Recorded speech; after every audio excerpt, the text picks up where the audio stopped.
Hello and welcome back to another episode of the TheFilmNerd Podcast. I'm Vince, and I'm joined by two repeat guests tonight. I have with me Mike Carter, Justin D'Agostino, joining me for the second time. They came on when we talked about Godzilla vs. Kong and the Monsterverse, and now they're back to join me and discuss the Conjuring films. Mike, Justin, how we doing, guys? Doing well. Doing really well. Doing well. Yeah. Been a long weekend, but we're doing better. Without going into detail, just before I started recording, we had a very interesting story from Justin, but we won't get into the details on his tumultuous weekend that he had.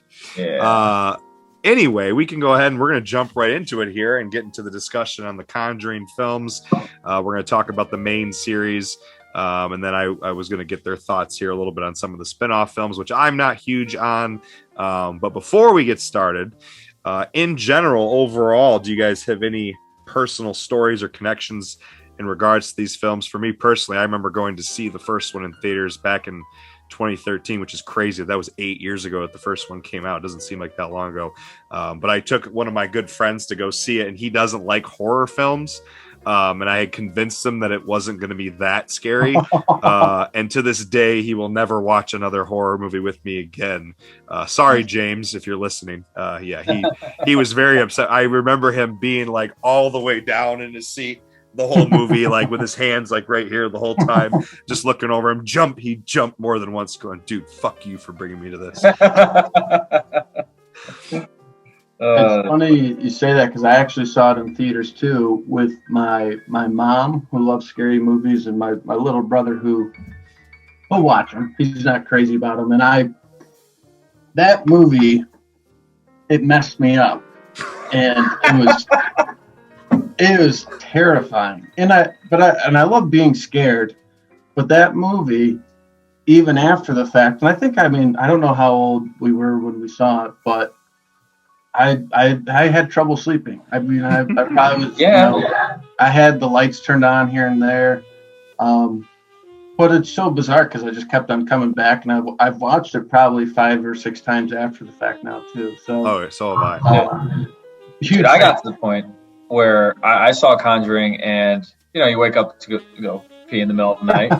I would hold it. I was so scared. Like the first time I saw Conjuring, dude, I still remember it when whatever it was on top of that dresser and jumps out. I mean, I've never jumped so bad watching a movie in my entire life. Oh, the witch in the first one. Witch, when she jumped. She's hiding on top of the dresser and then leaps at. Oh my god. Yeah.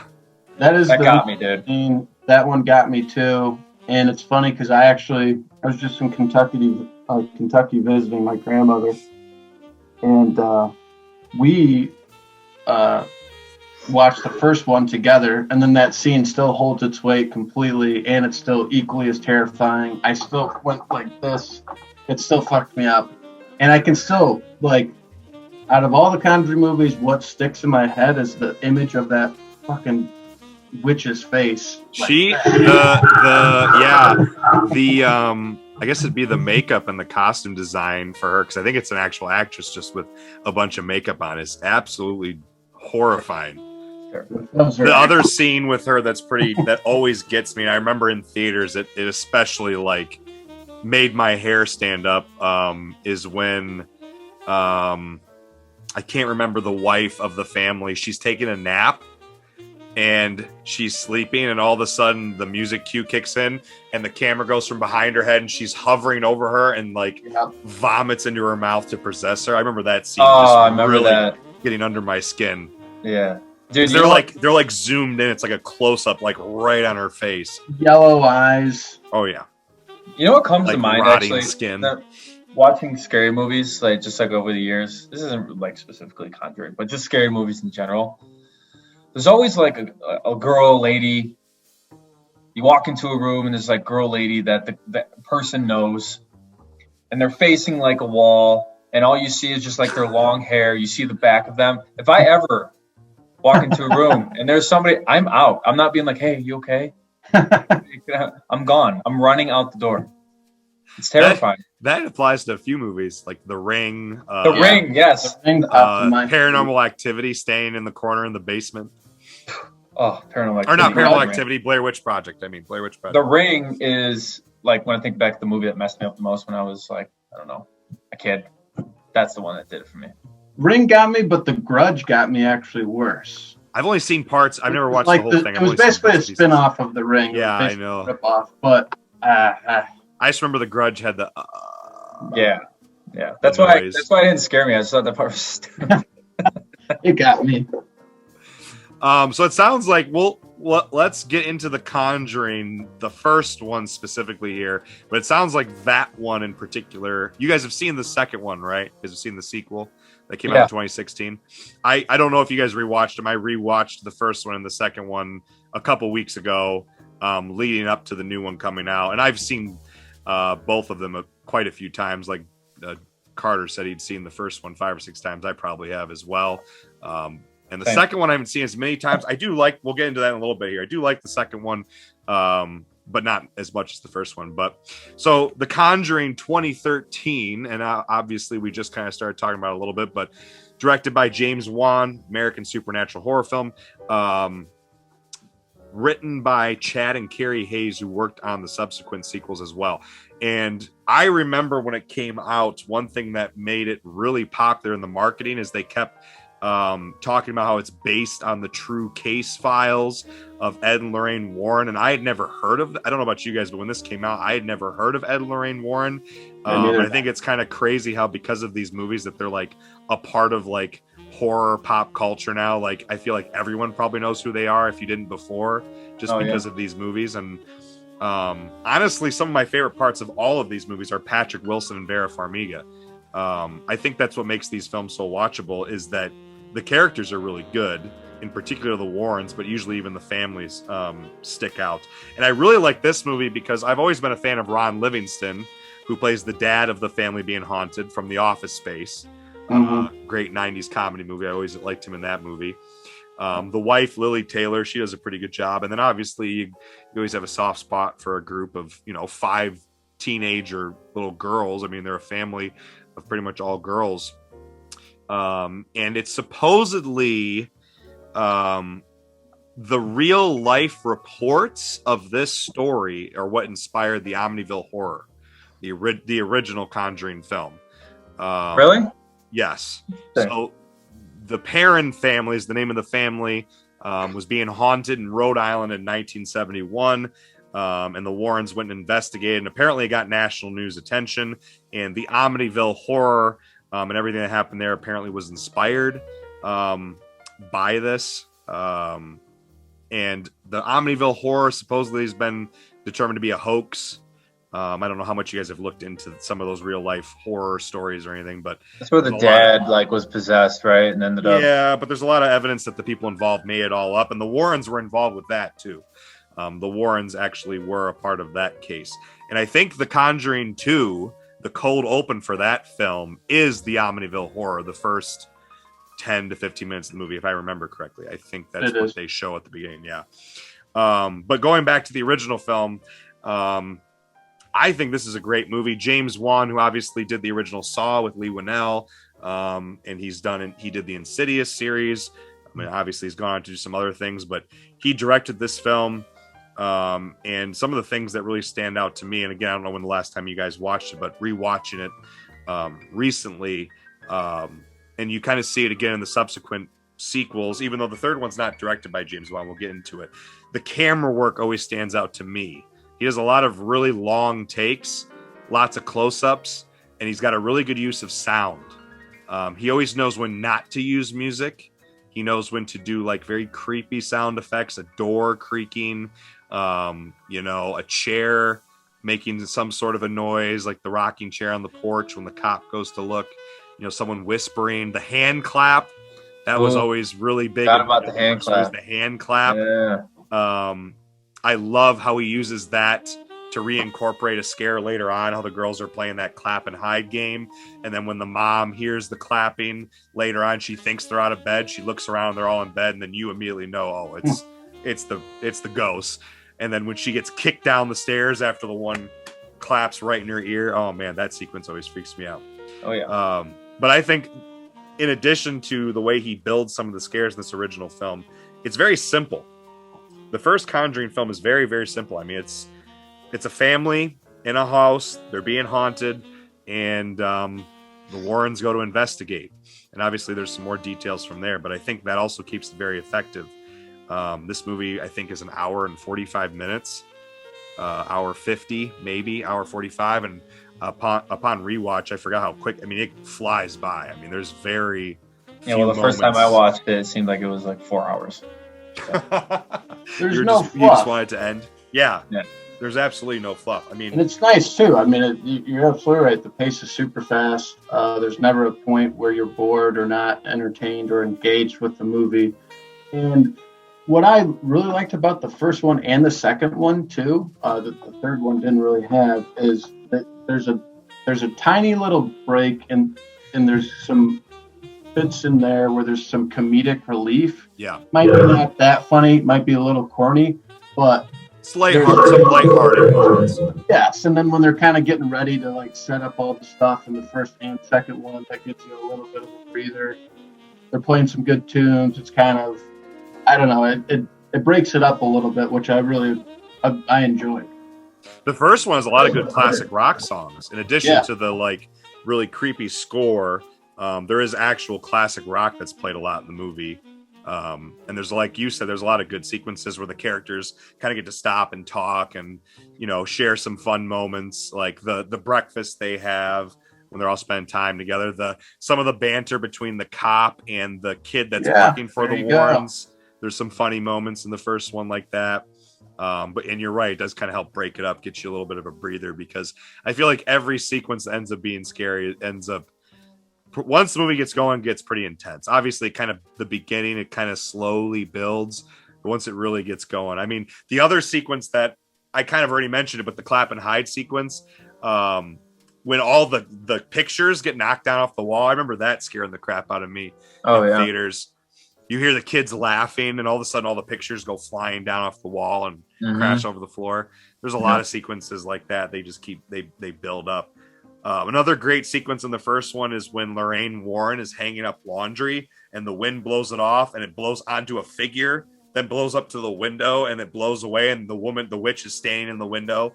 Then it leads to her, you know, being possessed when she's napping. There's a lot of sequences like that that are really drawn out. I mean, they're very creative with how they build up the tension and suspense and execute those scares. I think James Wan does a really good job at building some of those sequences, particularly in the first one. He does a good job in the second one. The second one gets a bit more elaborate. But the first one, obviously, like Mike mentioned, there's no fluff. It's very simple, very straightforward, but it's intense. I mean, as simple as it is, there's some very intense moments. Very intense. One of the things I remember that got me really excited about this, do you guys remember that it was rated R, but there's like no swearing, there's no blood. There's like no blood. I remember reading that James Wan he didn't get into an argument with the MPAA, but like when asked why was this rated R, they said there's nothing you could take out of this movie to not make it rated R. Like, it is just that scary and that intense. Should not be able to see it. That built the hype to the movie, right? We're leading up to it. Yeah, it was like, wow, this movie's so terrifying. I think it deserved to be rated R, though. It's I really do. I don't think anybody. It's terrifying. Shouldn't be PG-13. No. I just told you, when I was 12, The Ring messed me up. If I would have watched Conjuring. The Ring was PG-13, though, and that kind of surprised me because The Ring is pretty intense. The Ring's very intense. Yeah. I love right from the intro, too. So they do the true story thing. So then that kind of grabs your attention. But when they do like the drop down of the Conjuring and the yellow, and then they do that music or whatever, just the sound effects, it sets the fucking tone for the rest of it. Or something, yeah. And it reminds me of like The Exorcist from back in the day, and a little bit of like the Omen vibes too, of like kind of a classic, which still holds its weight, a scary movie, which I really do believe that Conjuring 1, and maybe you can make an argument for the other two, I think it'll be considered a classic scary movie that will stand the test of time. I 100% agree with you. I mean, I think you can make the argument that The Conjuring is already could be argued for like a modern classic, the original one in particular. And I think this series as a whole, the main, we'll maybe a little bit later kind of bring up some of the spinoffs, but the main series of films I would definitely imagine that people looking back on it will be like, yeah, those are some great, Yeah. like big studio major budget horror movies that, you know, a lot of the best horror movies coming out now, I don't know if you guys agree, but in my opinion, a lot of the best horror movies tend to be the small budget stuff. You know, the independent films, some of the foreign films, some of the weird, more obscure, a lot of the big budget or major studio horror films are not that good. They know what they're cheap. I mean, they're trying to get, basically I think they're trying to just make a cheap buck. I don't think they're really going for something that's gonna, They're just going for money a lot of the time, and they know what sells. A great example is, you know, the Paranormal Activity series. While it's not high budget, the original one especially was a micro budget, like almost no budget film. But it's a major studio who kept releasing them, continue to release them, and I mean, you know, this is Warner Brothers, so you know, the major studio, and the budget for these is like, I think the first one was 20 million, the second one was 40 million, the new one might have been 60 million. I know the budget's continually gone up, but a lot of the best horror films I feel like you see now are not. No, you're good. Are not these major studio horror films, but I don't know if I was going insane, if I was hearing something. I've heard it a few times now. No, but when you think about like The Conjuring being a classic, it's like a, you know, classic scary movie. I feel like it's gonna replace like The Exorcism for like the generation above us, or maybe like our parents' generation, something like that. You know what I mean? Yeah. Like, do your parents ever talk about The Exorcism? I feel like obviously same category, same type of scary movie. I remember my parents always bringing it up when Yeah, I was a kid. I think it's great. I like the original Exorcist. I think it's great.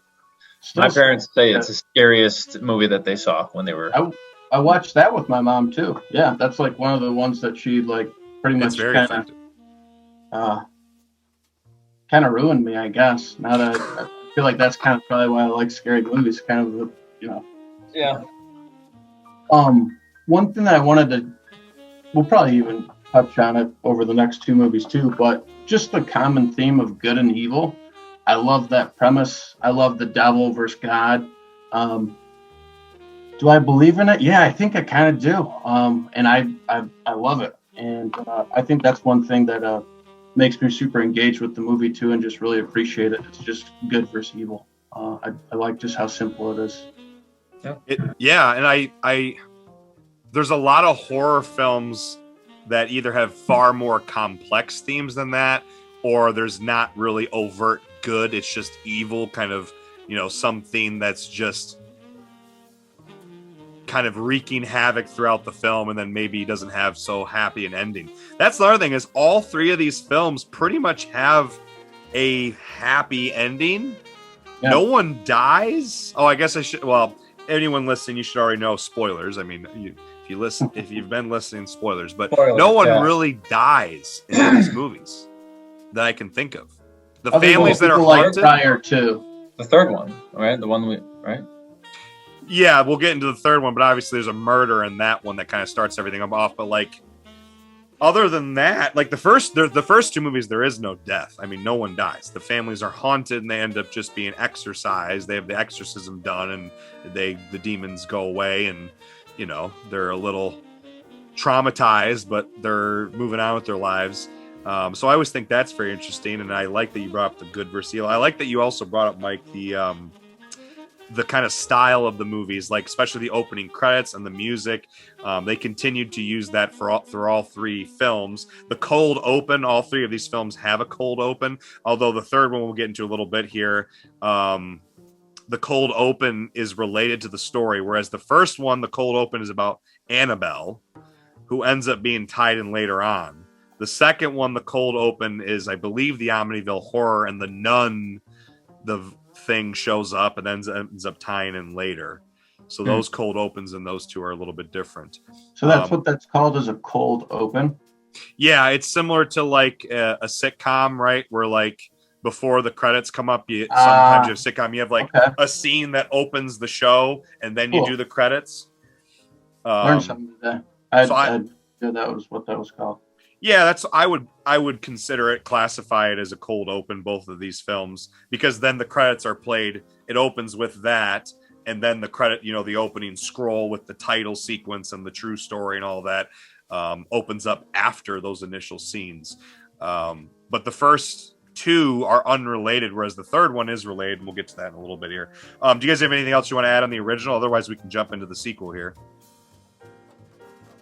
Other than that one mom that kills her son, and she's like in the basement saying, "She made me do it. She made me do it." That part got me too. Oh yeah, the basement sequences in the original are really terrifying.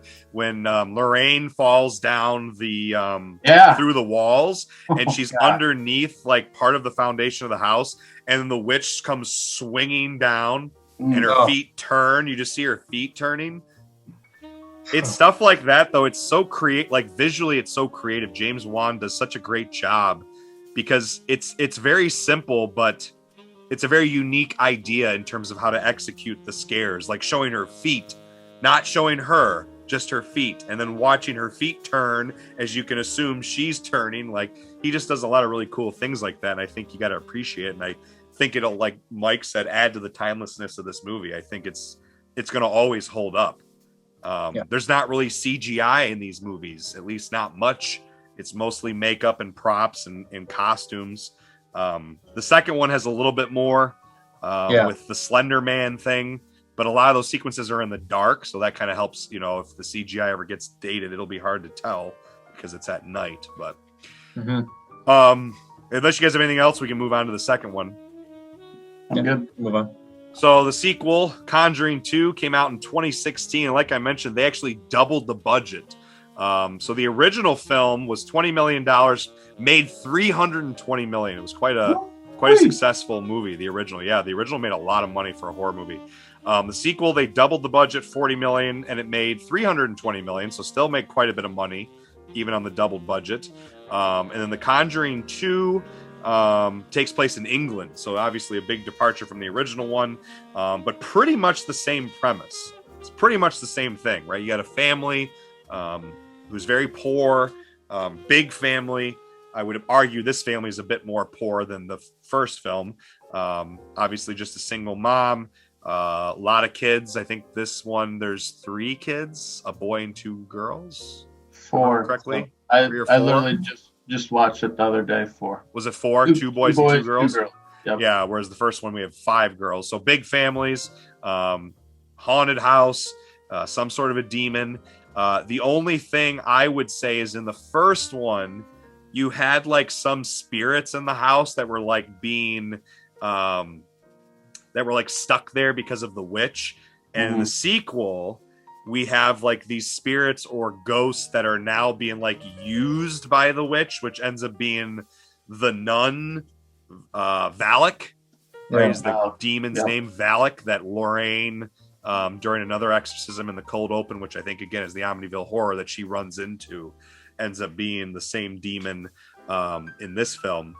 The biggest complaint, I really like this movie. I don't know what you guys think about this one overall. I don't think it's quite as good as the first one, and I think part of it has to do with the biggest criticism levied against it. It's the length. It's 2 hours and 15 minutes. It's about 20 minutes longer than the other one, a little more than 20 minutes longer. And I don't inherently dislike it being a long movie, but this one has more fluff, to use a word that Mike used. He said the first one doesn't really have any. I think this one does. I think there are some sequences that maybe they could have tightened up a bit more. You get a lot more of like what Mike mentioned, kind of the lulls. There's a scene where Ed Warren is playing the guitar, pretending to be Elvis in this movie. For the kids, it's a little bit more lighthearted kind of character development. You know, you get some things like that that kind of, lengthen the movie out. Then you get a lot of sequences with different ghosts. You get the old man. The old man stuff's pretty good. You have the Slender Man. Forgot about the old man. Yeah, the old man in his chair. who that's part of this. Again, this is based on a real life story. It was called the Enfield case in real life. 1977, 6 years after the first movie. And if you listen to the credit, I always watch the credits for these movies because the credits, they always show the real life pictures, videos, and usually audio recordings. I, just like you, Mike, just rewatched this one as well a couple weeks ago, and they during the credits they play the real recordings of that girl when she's like possessed by the old man, her voice projected as the old man's voice. It's pretty creepy. Listen to the actual recordings. Very creepy. Yeah. Terrifying. What do you guys think of this one? Go ahead, Dad. What do you got, Dags? I've only seen this once, so did you see it in remember theaters? I remember I did see it in theater. I just remember the first one I was really into it. You know, the second one I just wasn't as much. Maybe it had something to do with the length. I don't know. I think part of it could be the scared. familiarity too, because it is, other than being in London and a few details changed, it's pretty much the same movie. Yeah, they do get more creative with some of the scares in this one. Yeah, I think what's kind of holding me up that was the second one. Like after I watched the first one, I like what part of this is Hollywood, and then what part of it's actually like being. Like what was actually being true? So like, I think like as I'm watching them now, like that part, like I remember having those thoughts as I'm watching it. The second one, you know what I mean? As well. Yeah. To me though, I don't put a lot of weight in that, because at the end of the day, it is a movie, right? And anytime you get true story or based on real events, there's going to be stuff that is done for a dramatic effect in the movie that's not either didn't happen at all or gets exaggerated. And in the case of horror movies, I don't know. I definitely think about it, but at the same time, they're movies, and I'm just enjoying the ride and watching them. Yeah, for sure. I do remember the audio recording at the end of that. Well, I guess we'll call it an interview of the girl that's possessed by the old man. Essentially, terrifying. Yeah, it's really creepy when they play the actual recording. Yeah, I enjoyed it. I don't think it really. I won't say hold a candle, but it wasn't nearly as good as the first one, in my opinion. And I literally just watched this for the first time this week. Oh, you'd never seen it before? Yeah, really fresh for me. I thought I'd seen it before, but I definitely had not. Just like you said, I mean, it's basically the same, plot line, almost, verbatim. But they did a good job. The acting's still well done. The Slender Man, like you said, there's some cool CGI stuff that wasn't too. I mean, they still made it work. Is the point I'm trying to get with that guy? Yep. And dude, I mean, that fucking nun was absolutely terrifying. One of my favorite sequences in this movie. I was wondering if you would bring it up. The scene in Ed's office. Is that like when Lorraine? Yeah, with his painting. When Lorraine goes into his office and the shadow walks around the wall and then goes to the painting of her hanging on the wall and stands behind it. Forgot about the fingers come around the edge, and you think it's gonna like turn into her, but instead the shadow runs out with the paint, and the face on the paint turns into her. I thought that was one of the most creative scares of the three movies. I forgot about that part. Oh my gosh. That sequence is horrifying. Yep. It's super long too. The suspense is just like building and building. I remember thinking the first time, because I saw this one in theaters as well. I went to see this one by myself because this came out right after we graduated, 2016. I just got back from doing my study abroad, and I was just living at my mom's house, and it's so hard for me to find people to go see horror movies with me in general. I'm just like, I really want to go see it. I remember seeing it by myself. That's another tough thing about scary movies, dude. I can't find anybody watching with me. Yeah, you and I went and saw. I remember going with you. Yeah. Carter, you might have come with us. We went with a bunch of people to see Annabelle when we were at Hillsdale. Yep. I remember going to see that with a few people when that one came out, which we can talk a little bit about the spinoffs maybe at the end. That one wasn't very good, but I went and saw this all by myself. I remember seeing it. I mean, good for you. I don't know. I go to movies by myself all the time. Yeah, I like going to movies by myself. I love going. I actually like getting scared shitless by myself, and then after that, I'll stay up for a while because I'll have to do a comedy afterwards. Yeah, for sure. That is how I. That's exactly what I do. Yeah, I never in the mood a little bit. Yeah, no, I'd like to meet somebody that watches a scary movie and then is like, all right, I'll go back to bed right now. I have watched a scary movie and just gone to bed, but I'll at least have to like be on my phone for a while, like maybe read some stuff on Twitter or Facebook or like watch a YouTube video or something. Like I got to do something like to cleanse my palate, because otherwise that's just in my head. Yeah. But whatever it I is. can't is in my fall head. asleep thinking about that shit. No way. Dude, watching all 3 of these movies in like less than 2 weeks, I more than once like have heard noises in my house, and then like my heart has jumped. I'm like, oh, is that a ghost or something? I almost tripped getting water like in the middle of the night because I turned off all the lights and I'm walking down the hallway. It's kind of like I don't know. It's not a long hallway, but it's long enough. And then at the top, I got to go up like 3 steps. You got right when I turn the lights off, I take a couple steps and I just start. You start like looking around. It's so stupid. It's so dumb. I think everyone does that. I do it. Yeah, as many scary movies as I watch, I do it. Yeah, but I mistimed. Anyways, I mistimed the. So the whole purpose was for me to wake up and get a glass of water. I mistimed the steps. Ended up spilling water everywhere, and then I just went in my room like, fuck this, going to bed. Real quick, I wanted to add. So the old guy, he was creepy, but I always like in the back of my mind, I was like, I don't understand why this guy's so, evil. What I don't get. Yeah. I don't understand what's going on. And then it made sense that he's basically being used to, project the demon on everybody else. Which is a little. I kind of like that. I thought it was. Yeah. So, like I said, like even though there is a lot of similarities between the 2 films, I feel like they do try to find a way to change some things, subvert expectations a little bit, be a little bit more creative or different with some of the scares. So you're not anticipating the same things. Visually, they do some new things. And I still think it's really good. I think it's really effective. Again, it's not quite as good as the first one, but James Wan directed this one too. He directed the first one and the second one. The same writers wrote this film. It was that Chad and Carrie Hayes, who are brothers. They wrote the first one. They wrote this one. James Wan actually has a co-credit writing on this one as well. So you have a lot of the same people working together on both of these films. And we'll get to the third one in just a little bit here. And some of those people were back for the third one, but not in the same capacity. But it's tough for the sequel to be better than the first one. You know what I mean? It's tough. I'm impressed with as good as it is, because I always feel like you get that lull or like a huge dip, a big decline. Yeah, I think again, true. James Wan really taking care with these movies. And if you watch interviews with him, I watched a couple. He is very passionate about these movies. He was very excited.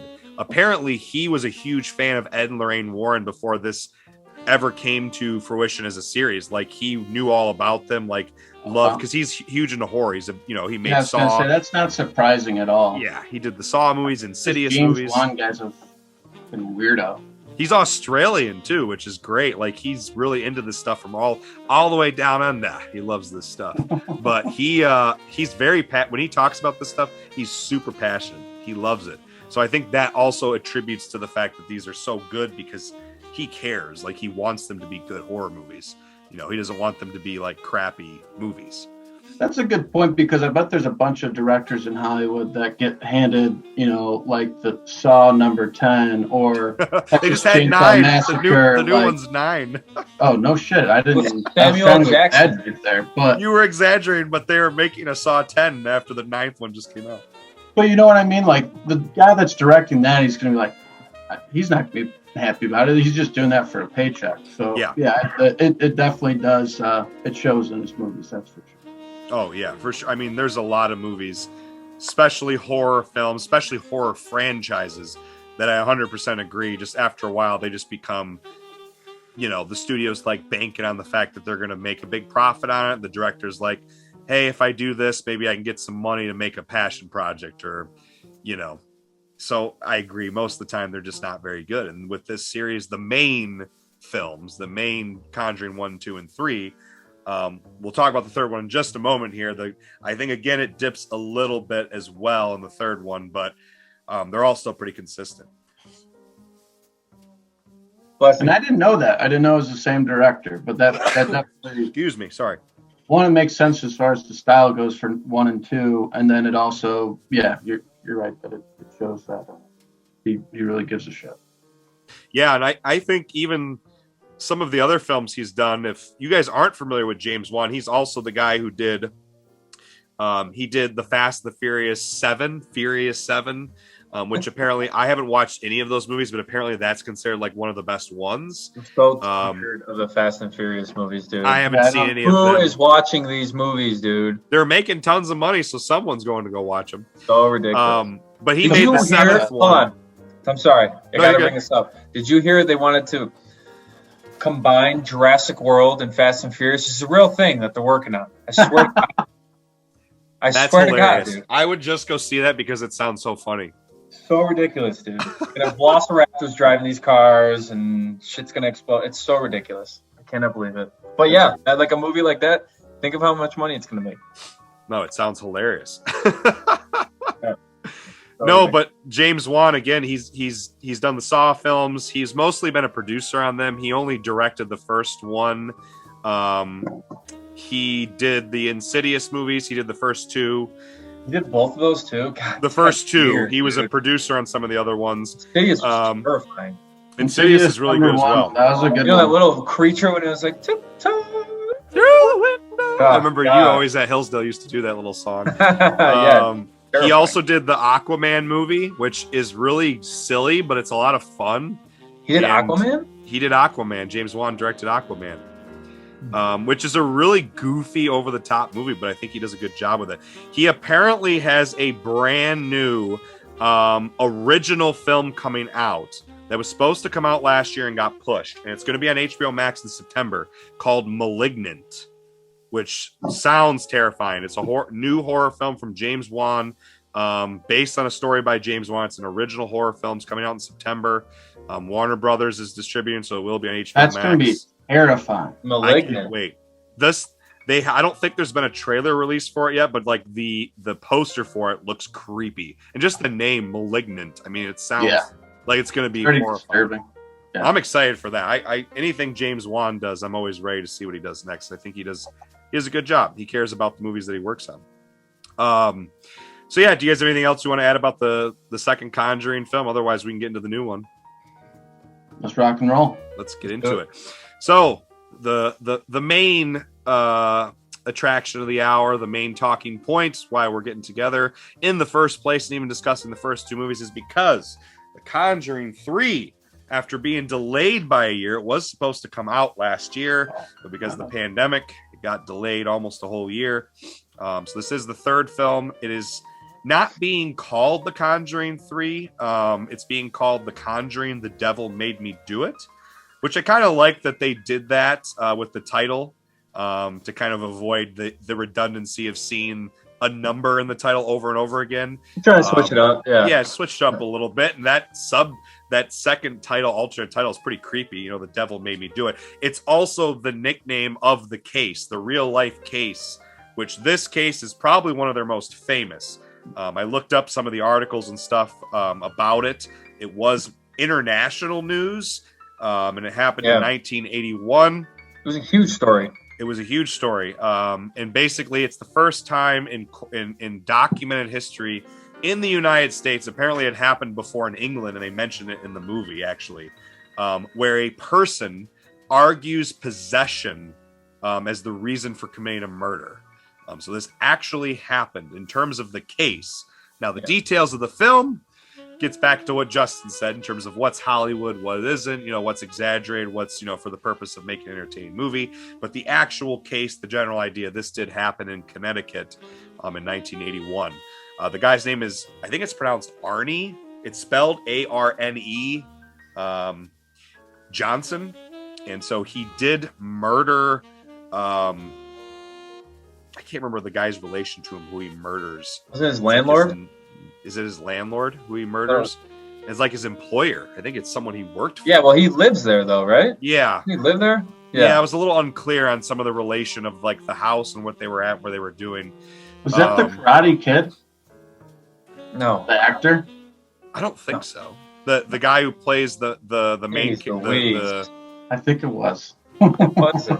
The actor's name is Ruairi O'Connor.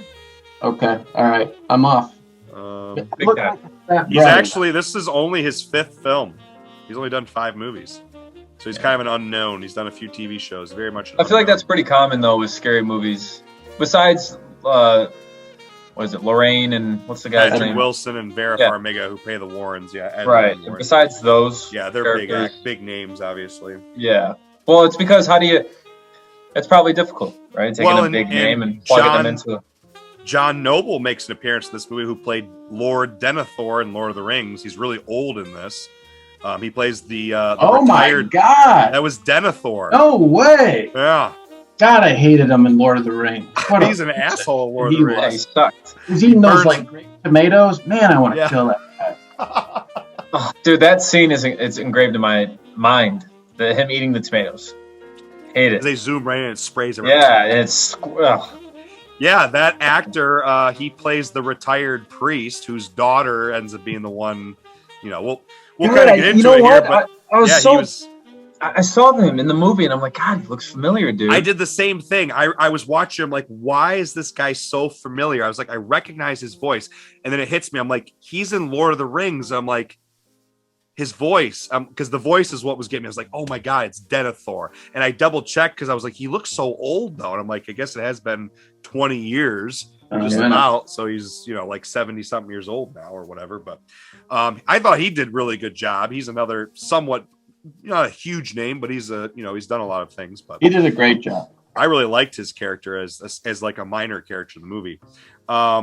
But yeah, what'd you guys think of this one overall? I watched it twice. I got HBO Max. I'm gonna get my money's worth, so I watched it twice in a week. What do you guys think?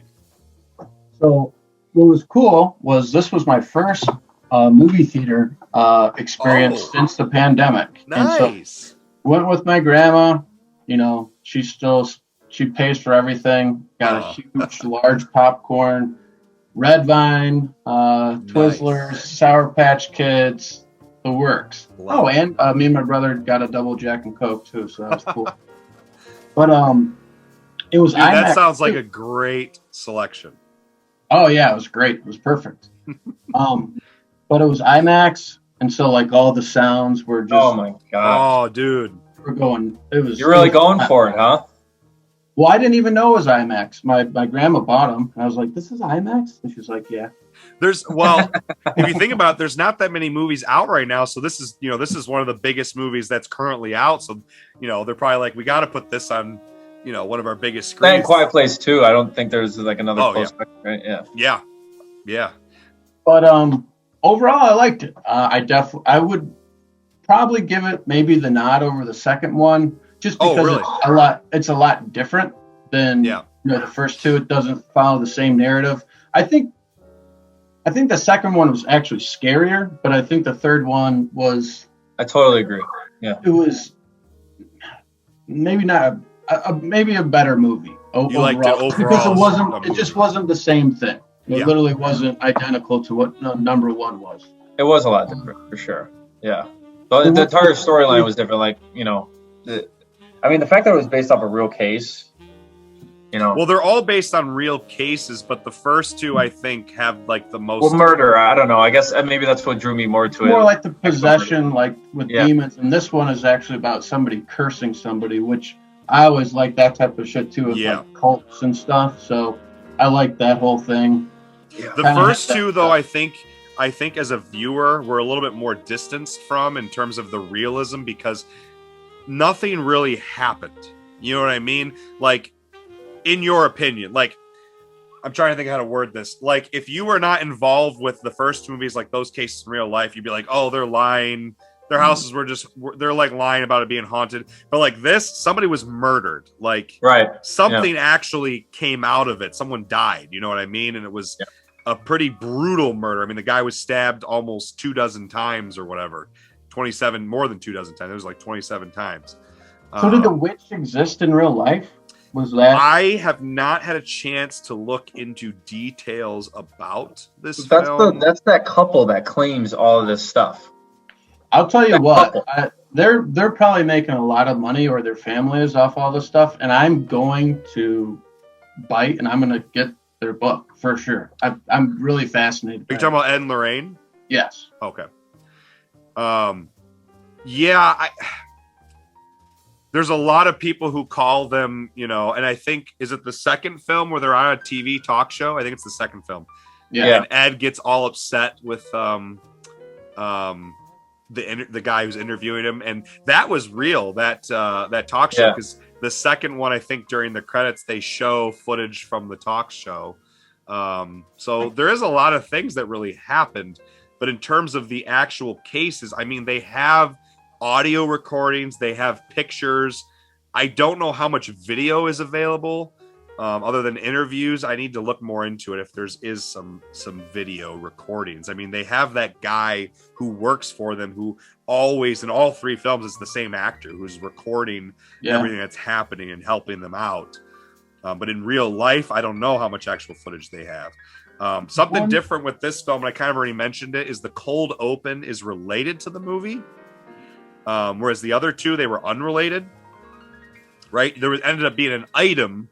Like the first film, the cold open was about the Annabelle doll, and the Annabelle doll ends up tying into the movie a little bit, kind of. It's mentioned a little bit, and the witch is brushing her hair. The second movie, the cold open, again, is the Amityville murder. She goes into the basement and runs into the nun, and the valet comes back in the movie. This film, though, the cold open is the movie, right? It's the exorcism of the boy, which apparently actually happened. Apparently, in real life, they had an exorcism of his girlfriend's brother. Yeah, the guy who committed the murder. It's his girlfriend's younger brother. That exorcism is documented. That actually happened. Yep. And that opening exorcism sequence, I think, is probably the scariest thing in this movie. Supposedly levitated in real life. Well, the whole thing with his bones crunching. Remember when he bends over and gets back? Yeah, he's like a pretzel, dude. Ugh. Oh yeah, that whole thing just gets under my skin. They do that a few times in this movie.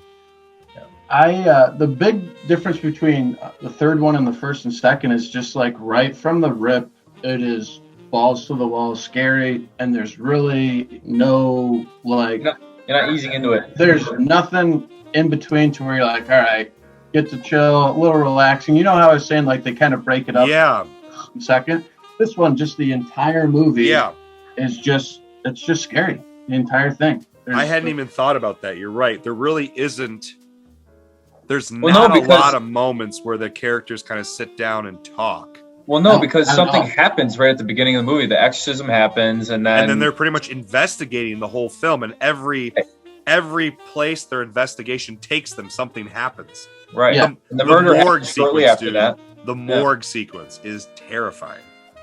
I think that is up there too, where the body. Oh yeah, the big fucker! Jesus oh my Christ. God, that morgue sequence. When he started sprinting, dude, I was like, that guy was probably in the NFL in the previous life. He was huge. Massive. That was a really effective moment in the movie for sure. I really liked that sequence. But that's probably my biggest. I like this movie. I personally like the first. I like the first one. The first one's one of my favorite movies ever. First one I think is like a perfect movie. The second one I think is really good. But I think I like the second one a little bit more than this one. I'm still enjoying it. Online, the criticism or the like reception for this movie is mixed. It's not negative. I've just seen it's been kind of mixed. There's some people who don't really like it. There's people who like it. There's kind of in between. I like it. I think it's good. And I agree with you. I like that they do something different. My biggest problem with this movie, though, is what you just mentioned. I wish they would have like let things breathe a bit more. I think it's ironic that people like criticize the second one for its length. And this one's short again. It's the same length as the first movie. It's like 1:45. Yeah. I think this movie could have used the 15 to 20 minutes to kind of like let some of this stuff breathe. They jump around so much. And like you said, there's like almost never a break. But I think some of these sequences could have been fleshed out a bit more with some more transition time in between. Because it's boom, boom. I mean, it's from start to finish. It like you never get a chance to kind of sit with the characters and like really invest in what's happening. No relaxing. There's no kind of like, all right, I can just wipe my hands off because they're sweating so fucking much. It's just always in your face and just scary. What I saw online was with Rotten Tomatoes, and correct me if I'm wrong, the second one got the like highest rating from like critics. The first one was like maybe in the 70s or something. 80 was the second one, and then the third one was kind of getting shit on. Sure, that's flip-flopped. Okay. The first one. I thought the first one was. first one's 86%, 7.2 out of 10 on Rotten Tomatoes, 68 out of 100 on Metacritic. The second one is, I think what you just said for the first one, 80%. So the second one's still pretty high, 80%, 6.7 out of 10. And then they have a 65 out of 100 on Metacritic. So the second one, not big of a drop off. This latest one is quite a bit more of a drop off. The newest one, as of today, it's at 57%, 5.8 out of 10, 53 out of 100, which sounds like it's like not as good, but you got to think this is the third movie in a major studio horror franchise. And it's really only gone like that, you know? Whereas if you look at Saw, if I'm going to, compare another major, it's like the first one was pretty well reviewed. I think the first Saw movie is like iconic. Like the original Saw movie is really good, but like immediately it's like they just tanked and they never suck. Came back up. I haven't seen any of the Saw movies after the second one. I gave it the second one a shot, and then that was it. I actually just rewatched the first and the second one. They're all on HBO Max because I was going to try to watch all of them and then see the new one. I don't know how much I'm going to continue. I really, really loved rewatching the first one. The second one's fun. It's all right. There's a lot of bad acting. You rewatch the first one by yourself? I don't know if I can do that. Dude, I watch a lot of movies by myself. I don't want to do the Saw ones again. I'm good. But another franchise that I think is on everyone's radar is the Paranormal Activity. That's another one where like the first one I think is an iconic found footage horror film. It's very effective. Like was made for like less than $100,000, like made for nothing. That's what it's really famous for. And then the rest. Oh yeah, it set the record. It might still hold. It set the record for the most money made, like budget compared to profit.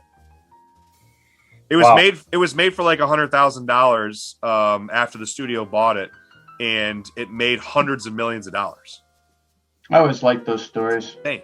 But like that's another one where like immediately the sequels, like I remember the second, third one, it immediately started tanking after that. So for this franchise, the Conjuring films, to be pretty, I mean, obviously the third one's not as well received as the first two, and the third one's not nearly as good as the first one in general.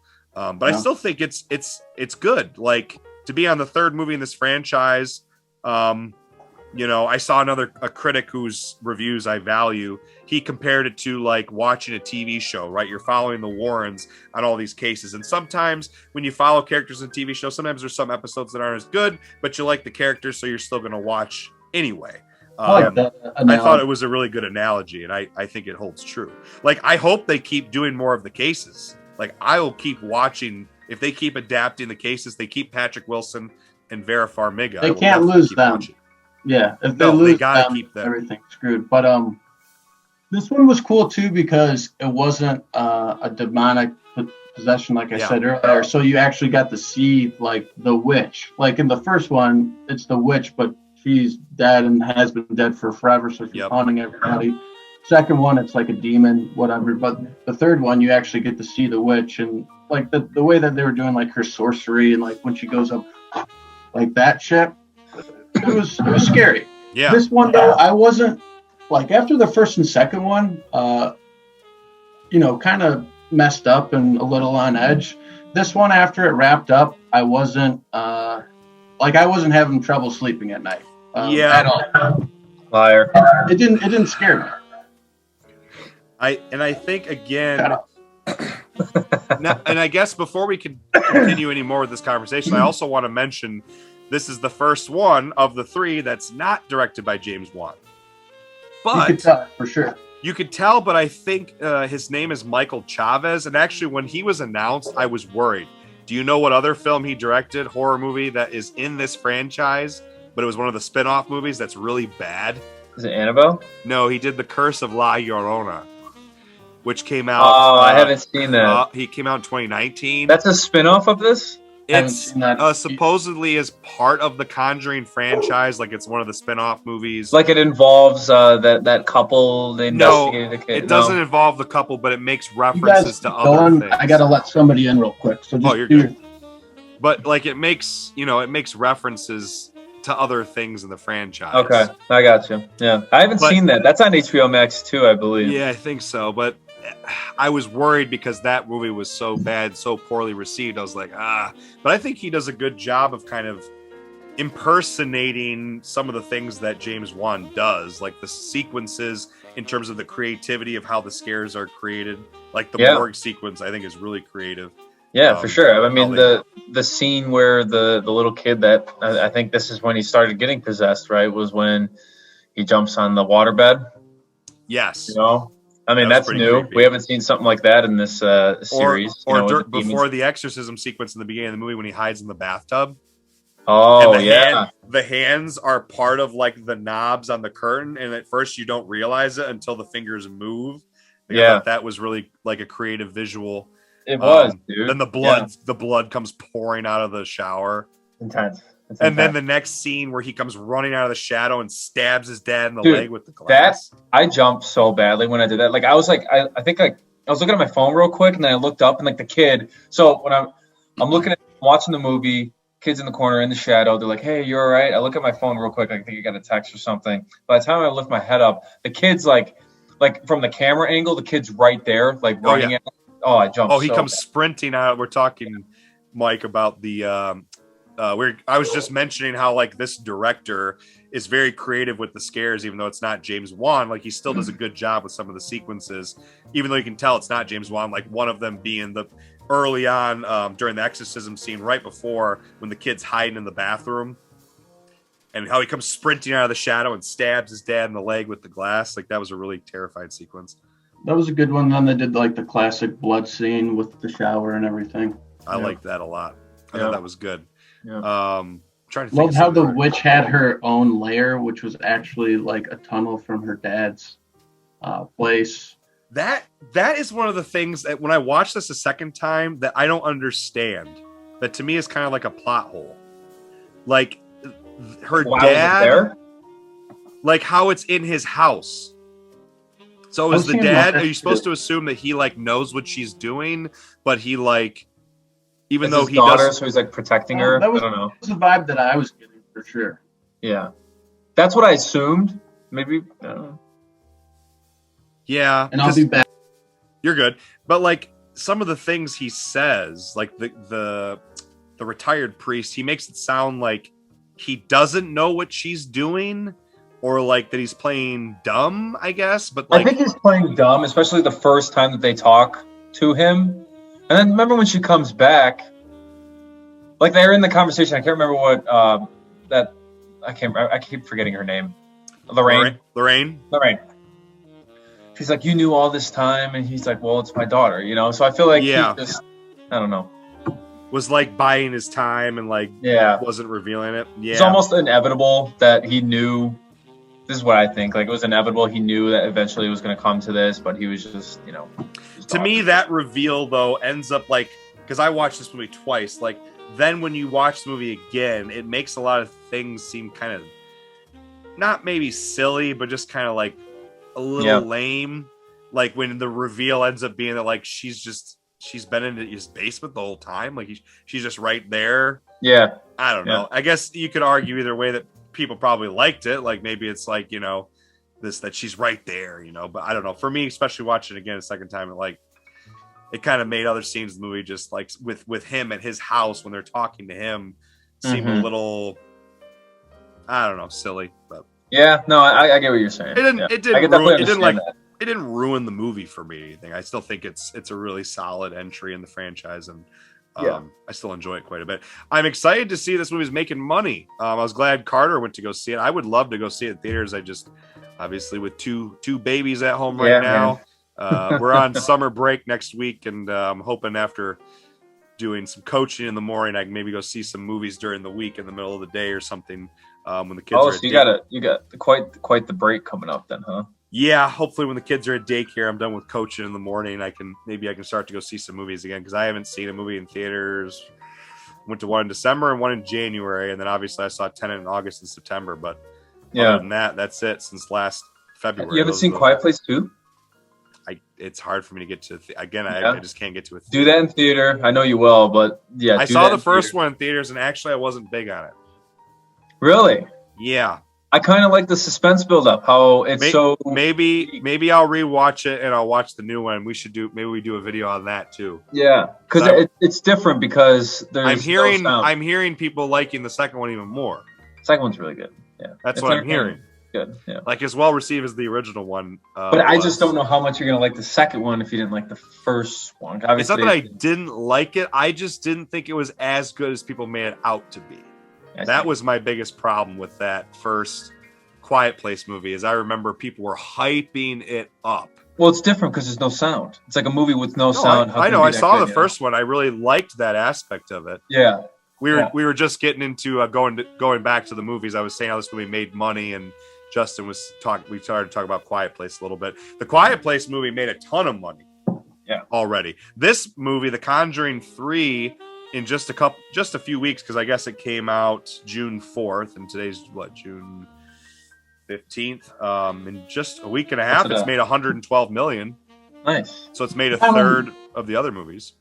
Common theme, between the two is two very strong lead roles. I mean, in The Quiet Place, you got Emily Blunt, and then shit, I'm blanking on Jim's name. John Krasinski. Yeah, there you go.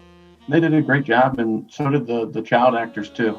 That was one thing that stuck out to me about the first one. I haven't seen the sequel yet, but the kid actors are really great, and I love the commitment to using sign language. Especially the one actor is deaf. I thought that was really cool in real life how they committed to that. I thought that was really creative. We were just saying, Mike, that Justin and did you see the new one, Justin? I did. I went and saw it with Alex. Yeah. Yeah, I was just telling him, Mike, I'm on summer break next week, and I have football stuff in the morning, but then the kids are at daycare, so maybe I can finally start to get back to the theaters again during the middle of weekdays or something, and I can try and go see The Quiet Place too, and maybe we can chat about that one in a few weeks. Treat yourself. Go see it. Yeah, we can do it again. I'd like to. I got to get back to the movies. I plan on seeing that one in theaters. That one with the sound design would be a lot of fun on like IMAX. Yeah, absolutely. I mean, after that IMAX experience, I definitely want to keep going back to doing that. Oh, I love IMAX. That's been one of the before the pandemic started. I had finally started to go see movies in IMAX. I saw Dunkirk in IMAX. I saw 1917. I went and saw Tenet in IMAX. Like any movie that's like big visuals, great sound and music and stuff. I was like, I gotta go see it in IMAX. Those are all three amazing movies to see IMAX. Oh, I saw IMAX all three of those. All of them were incredible. I think I saw IMAX all three of those movies in IMAX as well. They all were great in IMAX. Yeah. I brought it up last time we did the podcast. I wish I saw 1917 in theaters in IMAX. It was. You didn't see it in theater at all? I saw it on my couch. I got a big TV, but it didn't do it justice. On IMAX, it was pretty unreal. Yeah. I really enjoyed it. Yeah. Well, I don't understand people that are like, yeah, I don't like going to the movie theater. Why would I go to the movie theater if I can just watch it at home? I'm like, that's such bullshit, dude. Like, we talked about this last time too, though. I'm like, there's movies that you can't get the same experience. Right. Like, I feel like I would have liked Godzilla vs. Kong more if I had seen it on the big screen. 100%. Carter, how'd you like 1917? Let's do a little case study right here. How'd you like 1917? Did you like that movie, or was it like? I liked it more in IMAX. Then when I watched it at home, it kind of like dipped for me. Yeah, exactly. No, the same thing. Dunkirk, I think, is still really great, but 1917, I thought I enjoyed it more in IMAX than I did when I watched it at my house. I don't know what movie would be like. You see it in theater if you watch it at home. I think it's almost always going to. It's not going to live up to it, if you watch it at home. It's just different, dude. Yeah. I love 1917, and if it ever gets shown in theaters, I will be the first person to buy a ticket for that movie. Absolutely love that movie. Blew my mind. It is a pretty cool movie. I thought you were going to say that you're like, I wasn't too big on it. I was going to be like, see, that's why you got to see it in theater, man. No, I thought it was sick. I couldn't believe how they shot the movie. But also the movie theater, I turn my phone off every time. My phone is off. If somebody doesn't have their phone off, do you ever watch movies with Michelle and she's like on her phone or something like that? Oh, can't stand it. Yeah, Alex is the same thing. My wife, then Caroline, dad's need to be like, oh, what's happening? Be like, no, not what telling happened? what is happening? And then Caroline knows how fair. much that bugs me, and she never does. Because she knows I hate that. I will openly to her if I see other people doing. I go, motherfucker. I'm like, I just paid like $10 plus popcorn and pop, and I got this light, this just bright light over. Oh my god! How like, disrespectful! Dude, you can't like get off your phone for an hour and a half to 2 hours, then go watch it at home. At the bare minimum, dim it. Go all the way down, dim it. You know, if you really at least turn the brightness down all the way and put your hand over it. But like people just are super inconsiderate. That's another reason why I am very cautious about movie going experiences. I am very strategic about when I go to see movies now. I haven't been able to see as many in the last year plus, but before the pandemic, I pretty much almost always went Saturday or Sunday mornings because nobody's there. Especially Sunday mornings. Sunday mornings, there's no one there. My NCG by me has like 10 a.m. showings. Wow. The other time I would go is what's that? You broke up. What'd you say? Oh, I said that's not a bad way to start your Sunday. No, absolutely not. It was great. I mean, and there's no one there. It's usually old people. Go like 70-year-olds or 80-year-olds are in the theater at like on a Sunday morning at like 10 and they're not going to be texting while the movie's going on. No, they're quiet and they just keep to themselves. The other time I will go is weekdays. I almost never go to movies on Friday nights anymore, or Fridays in general. I almost never go Saturday afternoon or Saturday evening. The rookie move. Dude, they're just everyone's jerks at those times, especially opening night. I do not go to opening night for horror movies anymore. I had too many horror movie opening night experiences that like were awful. Yeah, with people screaming and like you can't enjoy the movie. And being obnoxious and commenting. People who like give their commentary the whole movie. I'm like, dude, shut up. Yeah. I would watch the Blu-ray with the commentary on if I wanted to hear someone talking during the movie, not listen to your inane comments. Sound like an ass. Dude. I went and saw the movie Us, Jordan Peele's Us, which I love that movie. The first time I saw it was a really good experience. I saw it again with some friends, and there was some guy behind me in the back of the theater who literally was like out loud commenting on every scene. And I was only like, well, at least I already saw this movie. Otherwise, I would have been really upset. But I'm like, what? Yeah. Like, why do people do that? I don't know. Yeah, I have the same temperament in the movie theater as I do when I'm driving my car, because I have massive road rage. Like I lose it. That's a great analogy. I'm the same. I think I might be the same way. I lose it in the movie theater if somebody's got the phone out or they're whispering or they're giggling. I can't stand it. I just don't know where they learned that. Do you say anything? Do you say something? There was people that were sitting next to us for the Conjuring 3, and they were talking, and they were like whispering, but it was like two little kids and like maybe their mom, but they weren't like little kids. They were probably 14, teenagers, 15, 16.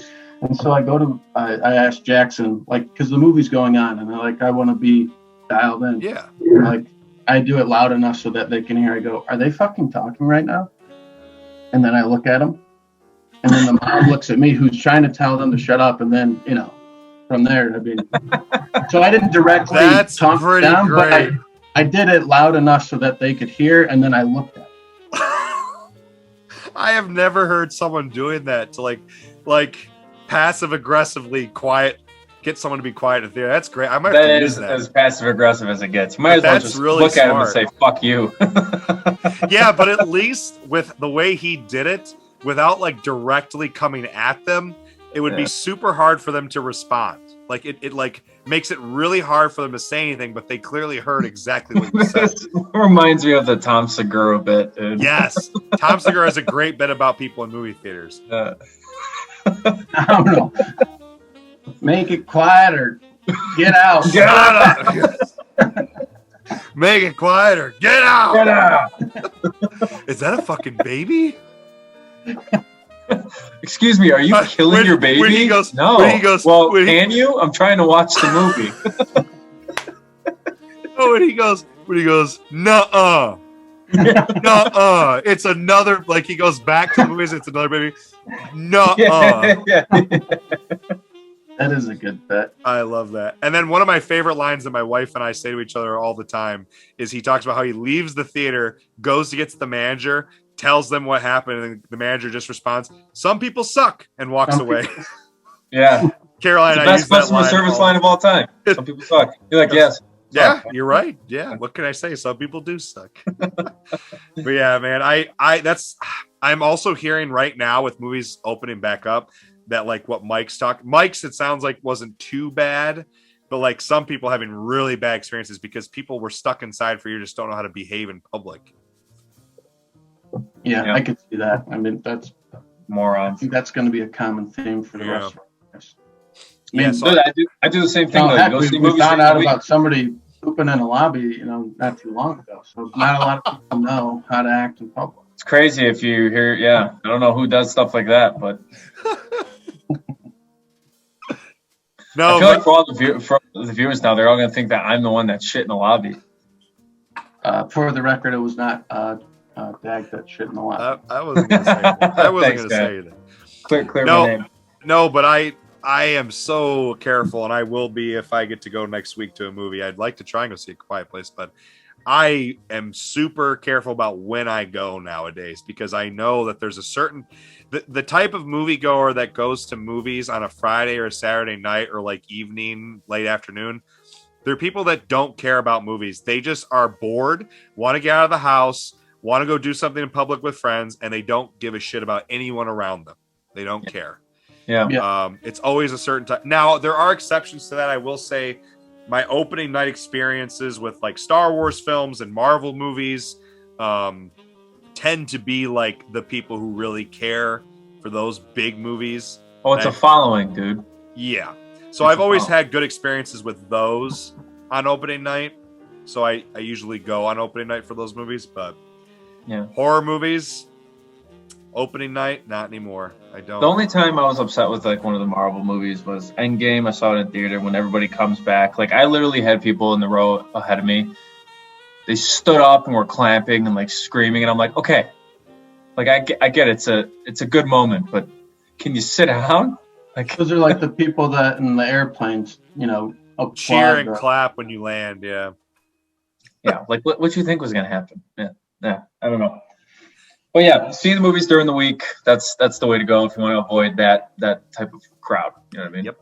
And usually in the summer, I'm a teacher, so I get summers off. I will go weekday mornings if I can. Yeah. There's nobody. No, dude. Actually, it's like half the price too, isn't it? Like 11 a.m. movie. Yeah. Yep. It's matinee, so it's like $5 to $6 or something like that. Because I get anxiety in the movie theater, like if I'm in line to get my popcorn and stuff, and like, God, because I like to see all the previews. I don't want to miss anything. So when you got the whole place to yourself, it's beautiful. It's great, dude. I've gone to movies before where either I'm the only one in the theater or there's like a couple other people. It's great. Yeah, it is great. I love it. Yeah. It's like my own personal movie theater, but you're going to have a great experience. I'm looking forward to getting to hopefully see some more movies this summer. Again, I'm going to be very strategic about when I go, but it sounds like more and more movies are coming out. I mean, obviously Conjuring 3, Quiet Place 2, that new movie from Disney, Cruella, which apparently is getting good reviews. I had no anticipation for it, wasn't going to go see it, but now that it's getting decent reviews, I might check it out. Wait for it to come out on Disney Plus. Yeah, they do that premiere access thing. And eventually we'll get there. Yeah, they just did that with that Raya and the Last Dragon. Is now available on Disney Plus as part of your subscription, where when it came out in the spring, it was like you had to pay $20, which is fair if you're a family of like 4 or 5. It's reasonable, but yeah, I actually just did that. I had a bunch of people over to my house, some family, a couple weekends ago, and we paid premiere access to watch Bob Odenkirk's movie Nobody, from all the John Wick like producers, writers. It's the same people. Oh man, I saw it in theater. Yeah, I paid. This movie so bad. I paid $20 for it and projected it onto we used my projector and a big screen in my backyard and watched it with big speakers and everything. It was, not quite like a movie theater, but it was a lot of fun. I mean, that's a close second though. That's pretty good setup. Yeah. It was good size screen, 120-inch screen and loud speakers. I mean, pretty loud. So in my backyard, a lot of fun. It was entertaining. So the $20 for it was worth, we had 11 people over and we watched the movie for $20. So I mean, it's pretty solid. But yeah, I'm excited to go see some more movies in theaters. I'll be getting back, very soon. But Yeah, that was a completely unexpected conversation, but I liked it. Do you guys have anything else you want to add on the Conjuring 3? We kind of got away from the Conjuring, but I got a couple fun facts. Absolutely. All right, so the kid that initially gets possessed. David? Is it David or something? I'm obsessed with, what's Hollywood, what actually happened. So obviously I'm watching the movie, and he lays in the waterbed, and, there's a demon in the bed that reaches out, grabs him, that type of shit. Obviously that didn't happen. Apparently he did lay down in the bed, and they just moved in. Everybody was downstairs. I don't even think they really fully moved in yet. And the kid ran upstairs, jumped in the bed, and he was totally freaked out. He ran out of the room, and when they went back, there was supposedly a burn spot in the middle of the bed that was still smoking. So he laid down in the bed. It wasn't a waterbed, obviously, but he laid down in the bed, and there was a burn spot where he laid down, and the thing was still smoking when everybody went upstairs to get it. So thought that was interesting. Very interesting. And I was gonna say, I don't think maybe is the right word here. Oh Jesus Christ! I just lost my train of thought. Lost it. Oh man, maybe I ate too many edibles before this. Well, anyway, go on with your interesting facts. Hopefully, it comes back. Yeah, I got another one. Amateur hour over here. Yeah, Jesus, get your shit together, will you? No, another fun fact was the devil made me do it. He actually did try to plead, no, that I'm not guilty. The devil made me do it, and then so the judge didn't let him do that. So I think he had to come up with some. I don't know what he really said, but I just thought he did really in real life only get 5 years though. That was true at the end of the movie. Yeah, and he did marry that. I mean, that's all true. Yeah. Yep. Yeah. That's what I was going to say. I like the fact that there was an actual exorcism that's been documented prior to the other guy being possessed, which kind of gives it some validity behind it. Gives it more weight, more believable. Because I like believing in the stuff. It makes it, that much more creepier. I mean, Jackson, and that's my brother. We saw it together, and he's like, I think I'm going to start going to church now after watching that. I'm sure a lot of people feel that way, man. Ed Warren has a really great quote, and I can't remember. Is it this movie? It's either Carter. You might remember because you just watched the second one. I thought it was the second one. I think I know what you're talking about. The quote where he says the devil is real, God is real, hell is real, heaven's. It's some quote where he's basically says all this stuff is real. People should start giving. If people go to church and believe in God and pray, then they should also be given weight to the fact that the devil is real. All of that is real. I can't remember which movie they have that quote in one of these movies. It's not the first one. All so close together now. Yeah, within the past several days that I couldn't tell you which one it is. I know what it's talking about. I think it is at the end of the second one. It's they put the quote on the screen. It's at the end of the movie and the quote's on the screen. I think it was the end of the second one. But I think about that quote and I'm I believe, these movies are very Hollywood. And there's things that didn't happen, but I believe, some of the things that they said happened, some of the stuff that happens with the exorcism. I mean, if you watch some of the videos and pictures at the end during the credits and hear some of the audio recordings, I mean, pretty creepy stuff. I think there's, there's a spiritual aspect to the world. Do I believe all of it? I mean, probably not, but I believe quite a bit of it. Yeah. I mean, that's probably a big variable that kind of dictates how much this movie's going to scare you. I mean, you could not believe in this stuff and still get scared, Oh, yeah. But if you believe in it, that's probably a different level, right? You believe. Yeah. Well, do you guys have anything else you want to add on the third film? Otherwise, we can kind of wrap things up here. No, not really. Just that I like all of them. I think they're good, scary movies. I do too. Well acted. The stories are cool. I feel like they're just all solid. And the first one, is all time. I think the first one's all-time great horror. It is all time. Yep. Absolutely. I hope they hit another high, like peaks and valleys here. I hope they hit another high.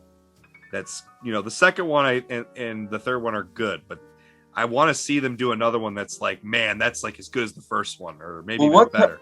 I'm worried that they'll start grasping at straws, though, as far as just like what other cases that they've done. There's quite a few. I mean, I've gone online and looked. I mean, yeah, they have like a dozen just a dozen alone that like made national news. They're like famous and well known. Oh yeah, okay. Like I went online and looked at the list, and like there's like some that are more obscure or not as well known or not as crazy, but like there was like somewhere around 10 to 12 that are like famous. Obviously one of them's the Amityville Horror, so I know they did a little scene in the second movie with that, but I don't know if they'll end up doing a whole... The Amityville Horror has been done before, though, in other movies, so I don't know if they would ever just make a full movie about that. Well, that was done with Ryan Reynolds, right? Was that done with Ryan Reynolds? Maybe. They've done a bunch of... They did a remake, and there's an old one. They did a remake, and I think it was Reynolds. I didn't... Yeah. I think I might have started it, but I stopped it. But you're right about that. It. Yeah. If you go online, though, you can look. And the Annabelle case, that was a real case. The Enfield Poltergeist, the Amityville Horror, the new one, Arnie Johnson, the Snedeker House, Smurry Family, and the Union Cemetery. Those are some of their most famous. But you can go online and look at the list. But reminds me of a scene from Annabelle. Which a movie that I saw with you, and that was not a good movie. No, that wasn't. It wasn't. But there's one scene where, whatever it was it a mom or something? She was standing like in the doorway, and I think the door's shut, and then all of a sudden that mom or whatever was on the other side of the door was like running full speed. Oh, I do remember that. That was kind of a creepy scene from that movie. I do remember that scene. Yeah. I think I remember that because it was probably the scariest scene in that movie, and the rest of it just wasn't very good. Yeah. Well, all right, guys. Any final thoughts? Otherwise, we can kind of wrap things up here. I personally, we've kind of already talked about, I put the first one's the best. Personally, I like the second one and then the third, but like Mike said, I enjoy all of them. We didn't talk about the spinoffs, but we don't have to. I don't know. I've seen Annabelle and I've seen Annabelle Creation. I haven't seen Annabelle Comes Home. I haven't seen The Nun. I think there was another one. I haven't really been that interested in them. They haven't been well received. But I watched The Nun. That's the only one. And Annabelle with you. That's it. I don't remember anything. I think I've seen Annabelle and The Nun, and I don't remember anything about them. So yeah, they're not memorable. No. To me, the glue that holds these movies together is the Warrens. Like if they're not in them, it's not as interesting. Yeah, I agree. But I also think James Wan's like creative visual direction, some of the visuals he does with the scares, also is really effective. He doesn't use cheap jump scares. That's another. We never talked about that. All three of these films, there's no cheap jump scares. There's no false jump scares. There's no like music, and then it's like a cat jumps out of a closet or something. Like, yeah, you're right. That's true. Anytime there's like scary music, like what you're seeing on the screen is terrifying. Like it is something scary. Yeah. Like it makes you jump and you're like, oh, that is scary. It's not like makes you jump and you're like, oh, come on. Like a door opens or something. And they don't do any of that.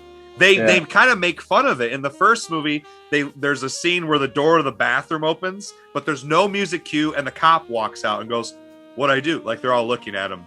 They kind of like play around with it a little bit, but they never have any false jump scares or cheap jump scares. I mean, yeah, that's a good point. Any jump scares that happen are like scary, like it's legitimate something terrifying. Right. Yeah.